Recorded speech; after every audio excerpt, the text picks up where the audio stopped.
In this video segment, we'll be discussing about the assembler directives of 8086 microprocessor. What are assembler directives? Assembler directives are those statements that direct the assembler to do something. So as the name says, it directs the assembler to do a particular task. So if you want to give assembler some instructions about defining a byte or defining a word, we can use the assembler directive statements. These are some assembler directives in 8086 microprocessor. Let us discuss these in detail. First one is assume directive. So assume directive in 8086 is used to give some name for the logical segments. So these are the examples. Assume CS code. So here the CS, that is a code segment, is actually given the name code. So the logical segment named code will contain the instruction statements and it should be treated as code segment. Similarly, assume DS data. So this means that the data segment is given the name data. Define byte directive. This DB directive is used to declare a byte type variable or to store a byte in memory location. For example, price DB 0H 0DH.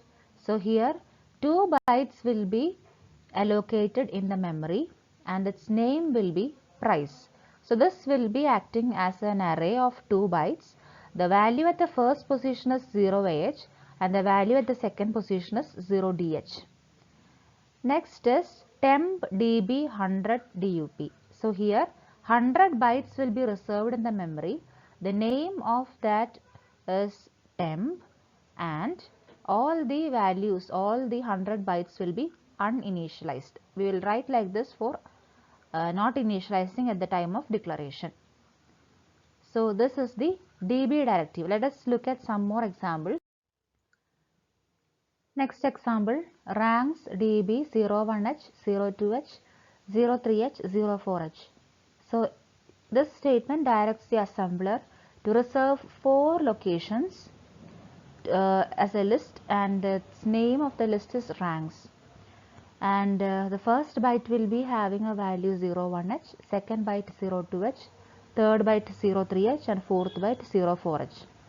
Next one is message DB good morning. So this one is a string. So what happens is inside the memory the assembler reserves the number of bytes of memory equal to the number of characters in the string. So here 1, 2, 3, 4, 5, 6, 7, 8, 9, 10, 11, 12. 12 characters in total including space. So the assembler reserves 12 bytes inside the memory and the name of that will be message and initialize the space or the bytes with G, the ASCII equivalent of G, ASCII equivalent of O, ASCII equivalent of O, ASCII equivalent of D and so on. Next example is value DB 50H.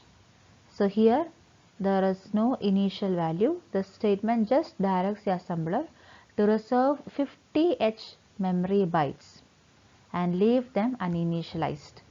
And here the variable name is value. So these are some examples of define byte assembler directive. DW directive.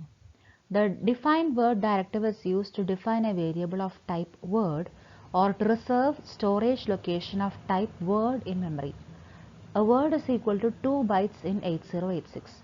So when we reserve a word, it means it reserves 2 bytes in the memory. Let us look at some examples. Multiplier DW437AH. So this statement declares a variable of type word and name it as multiplier. This variable is initialized with a value 437AH. Next example, EXP1DW1234H, 3456H, 5678H. So here this declares an array of 3 words and the initial values are given with the statement. Next one is store 1 DW100 DUP of 0. So here this is the statement used for reserving an array of 100 words of memory and all the locations are initialized with 0. The name of the array is stored 1. Let us look at some more examples. Words DW these values. So here this makes the assembler reserve 4 words in memory. That is total 8 bytes. One word is equal to 2 bytes, 4 words is equal to 8 bytes. And initialize all those words with the specified values. So during the initialization, the lower bytes are stored at the lower memory addresses, while the upper bytes are stored in the higher addresses. So lower address, higher address means in our 8086 memory, one memory location can hold only 1 byte. Since the word means we have 2 bytes, the lower byte will be in the lower memory address and higher byte will be in the higher memory address. Another example, wdata dw5dup 6666h. This statement reserves 5 words, means 10 bytes of memory, 5 into 2, 10 bytes of memory, and its name is wdata, and initializes all the word locations with the value 6666h. End directive. The end directive is placed after the last statement of a program, and this is used for telling the assembler that this is the end of the program module. Next one is end P. End P directive is used along with the name of the procedure to indicate that this is the end of the procedure. So these are the two directives used for telling the assembler that the program is over or the procedure is over. Let us see some examples. Square num PROC. This is the start of the procedure. Inside this we will write some instructions inside the procedure, and afterwards how we will end the procedure, we will write like this: square num end P. So this is how we will end the procedure. This end P denotes the end of a procedure. The endless directive. The endless directive indicates the end of a logic segment. So here this is the starting of a code segment, and we'll write the instructions afterwards. After writing all the instructions, we have to end that using the endless segment. So this is how we'll indicate the end of the code segment. Let us now look at an example. Inside a program, there will be data segment, and we'll be writing some instructions for declaring data variables. After the variable declarations are over, we have to denote the end of that segment, and for that we are using the endless statement. And let us look this also, code segment. Inside this code segment, we will write the instructions. After writing all the instructions, we have to tell the assembler that this is the end of the code segment, and for that we use the endless assembler directive. Now this end is the assembler directive used to denote the end of the whole program. EQ directive. The EQ directive is used to give a name to some value or to a symbol. Whenever the assembler finds the name in the program, it will replace the name with the corresponding value. So let us see an example. So here factor EQ03H. So the value of factor is 03H.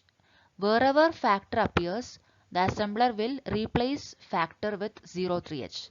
So in the program itself, if we have a statement like this, add AL comma factor, assembler will replace this factor with 03H. So the code will be add AL comma 03H.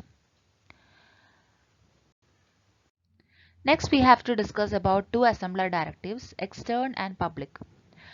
When we are writing a program, if we want to make our variables public or available for other programs also, we can use the public directive.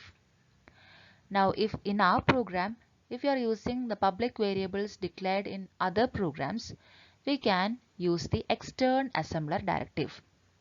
So the general format of extern directive is like this: extern variable name, type of variable, extern procedure name, near or far. So whenever an external name variable, procedure or constant is specified, its type also should be specified along with it. Public assembler directive. So the public directive is used to instruct the assembler that a specified name or label will be accessed from other modules. So this is an example, public divisor dividend. If you are writing like this, the divisor variable and dividend variable will be available as public variables. They can be used by other modules also. Now if we use this divisor and dividend in a program, we have to declare them as extern. So if an instruction in a module refers to a public variable, we have to declare that variable as extern in our program. So that is how the public and extern variables are used. Let's see an example. Module 1 segment public factorial for module 1 ends. So this statement public factorial for. Factorial is a procedure or it is a subroutine. So when you are declaring that subroutine as public, other modules also can use this procedure. Now let's see the next module, module 2, extern factorial for. So what is the meaning of this? Factorial is a procedure declared in some other module. We are using that subroutine here in this module 2. And for that we are using the extern assembler directive. So this is how the public and extern assembler directives are used.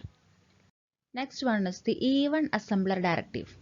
So the even assembler directive instructs the assembler to increment the location of the counter to the next even address. Inside the 8086, we know that the memory is divided into two banks, the odd address and even address. When a word is at even address, the memory read operation can be done in one bus cycle. Otherwise, that is if the word starts at an odd address, the 8086 will take two bus cycles to get the data. So if we want to read a series of words, it will be much more quickly done if all these words are at even addresses. And that is why this assembler directive is important. So whenever the even assembler directive is used, the location counter will simply be incremented to the next address and NOP instruction will be inserted in that incremented location. Let's look at an example. So data segment, this is a sample data segment. We have a variable sales db9 dup. So after this statement, the assembler will allocate 9 bytes in the memory and the location counter will be pointing to 0009 after this execution of the statement. Next one is even assembler directive. When this particular assembler directive is executed, the location counter will point to the next even address. And afterwards you can see an array is declared with name record and the size of the array is 100. So when this array is declared, its address starts from the even address, and whenever this array is accessed, it will be accessed in a much faster way. And that is the importance of even assembler directive. It increments the location counter to the next even value. So this is the example for even assembler directive. The group assembler directive. Group directive is used to group the related logical segments together. The next one is include assembler directive. The include assembler directive is used to insert a block of source code from the named file into the current source module. This is the same thing that we do in our C programs where we include the header files. So a block of source code can be included into our current source module, and for that purpose the include assembler directive is used. The procedure directive. This directive is used to identify the start of a procedure. So along with the procedure directive, we have to give two terms, that is near and far. So this is an example, divide procedure far. So divide is the name of the procedure. Far indicates that the procedure, the instructions in the procedure, all those instructions are in another segment. That is the meaning of far.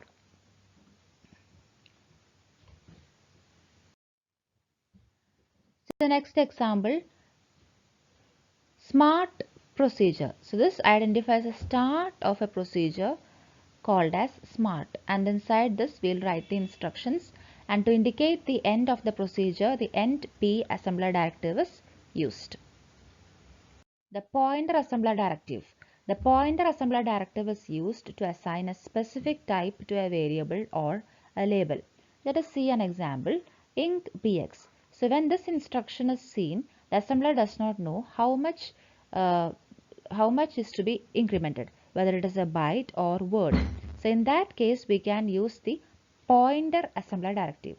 So let us look at this example, increment byte pointer bx. So this particular statement clearly tells the assembler that we want to increment the byte pointed to by bx. And here the assembler understands that we have to increment a word pointed to by bx. Type assembler directive. The type assembler directive instructs the assembler to determine the type of a variable, and it also determines the number of bytes specified to that variable. The next one is the name assembler directive. This particular assembler directive is used to give a specific name to a module inside the program. The next one is the label assembler directive. This is used to give a name to the current value in the location counter. This label assembler directive can be used in the jump or call instructions. Global assembler directive. So global assembler directive declare the symbols as public or external.